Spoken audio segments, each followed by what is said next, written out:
Saya pernah menangani kasus perselingkuhan di mana klien saya dan anak-anaknya yang masih remaja dikirimi pelakor berupa foto dan video mesum. Siapa yang mesum?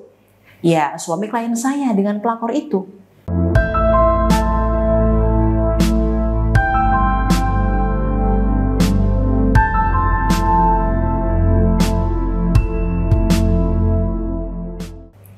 Sebagian besar istri yang rumah tangganya dicoba dengan masalah perselingkuhan, mereka memilih bertahan dan berikhtiar mengembalikan cinta suaminya. Tentu pilihan bertahan ini dipengaruhi oleh banyak faktor ya, seperti anak-anak, status sosial, kemampuan finansial yang bergantung pada suami, image diri di lingkungannya, hingga masih cinta dan sayang pada suaminya. Apapun alasan bertahan dengan suami yang pernah selingkuh, bagi saya sah-sah saja. Dan itu adalah hak istri. Karena keputusan ini tentu sudah dipertimbangkan dengan matang. Tapi dalam mengembalikan cinta dan gairah suami pasca selingkuh, tidak bisa dilakukan secara asal-asalan. Sebelumnya, istri harus memenuhi 3 syarat ini dulu. Pertama, mantap dengan keputusan yang diambil. Ketika memperjuangkan suami agar kembali pada ibu seutuhnya, maka ibu akan menghadapi beragam tantangan. Seperti sikap suami yang semakin hari semakin cuek, pelakor yang berani meneror istri sah, semangat ibu yang naik turun, dan sebagainya.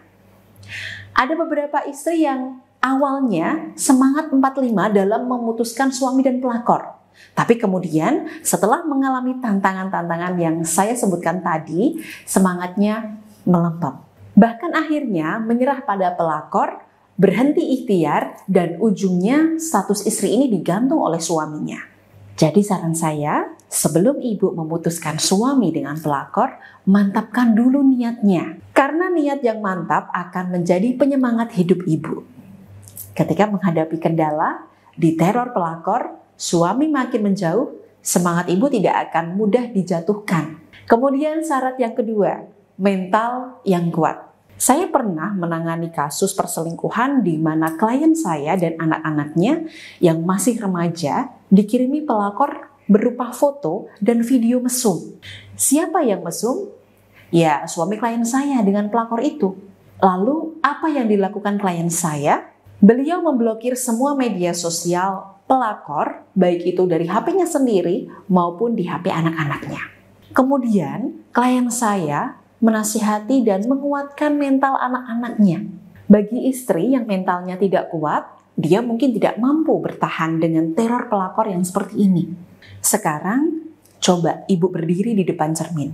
Lalu, bertanyalah pada diri sendiri. Apakah mental saya cukup kuat menghadapi segala resiko yang datang ketika saya memilih bertahan dengan suami? Pertanyaan ini hanya bisa ibu jawab sendiri. Syarat ketiga, aura yang kuat dan positif. Tubuh kita dikelilingi medan energi atau aura yang mengeluarkan getaran.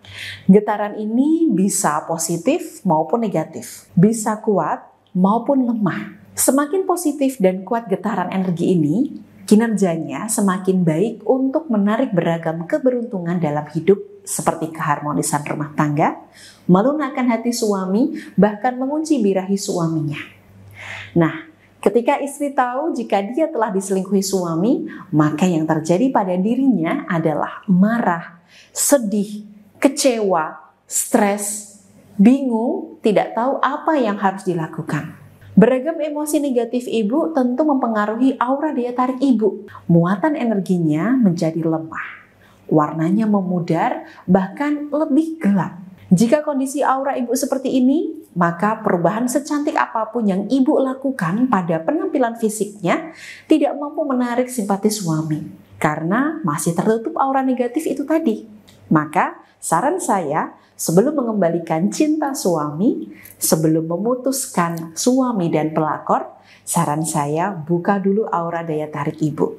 Dalam proses buka aura, medan energi di seluruh area tubuh akan dinetralkan, dibersihkan, dan dikuatkan. Sehingga insya Allah kinerja getaran energi akan membaik dan mampu menarik beragam keberuntungan dalam hidup.